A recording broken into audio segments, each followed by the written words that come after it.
الرحمن الرحیم، اگر غربت کی وجہ سے عقیقہ نہیں کیا،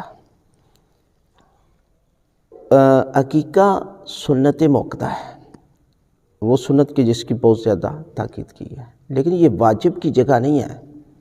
مثلا لوگ اس کو اتنی اہمیت دیتے ہیں کہ وہ سمجھتے ہیں یہ واجب ہے، حالانکہ بہت سے واجبات ادا ہی نہیں کرتے۔ مثلا نماز ہے، اس کو اہمیت نہیں دیتے، روزہ ہے، اس کو اہمیت نہیں دیتے، حج واجب ہو گیا، اس کو اہمیت نہیں دیتے۔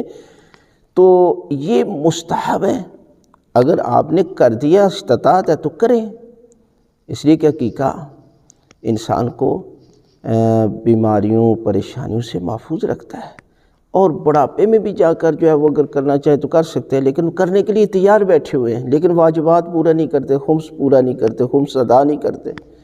جو چیز واجب ہے اس کو کوئی اہمیت نہیں، وہ جو نفلی ہے اس کو واجب سے بھی بڑھا دیتے ہیں۔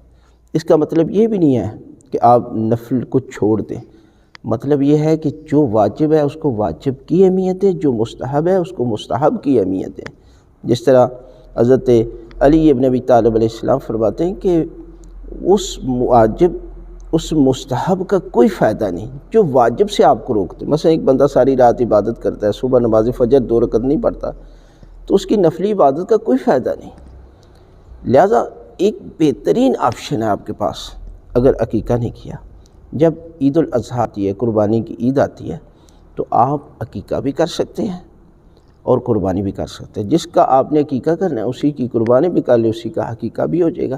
لیکن اس کا مطلب یہ نہیں ہے کہ جس طرح بہت سارے لوگ سمجھتے ہیں کہ جی قربانی میں 7 بندے شامل ہو جاتے ہیں، اسی طرح عقیقے میں بھی 7 بچوں کو شامل کر کے ایک بڑا جانور لے لیں، ایسا کوئی مسئلہ نہیں ہے۔ اگر عقیقہ کرنا چاہیں تو جانور ایک بڑے سے بڑا بھی جانور، مثلا اونٹ بھی لیتے ہیں، تو ایک بچے کی طرف سے عقیقہ کر سکتے ہیں۔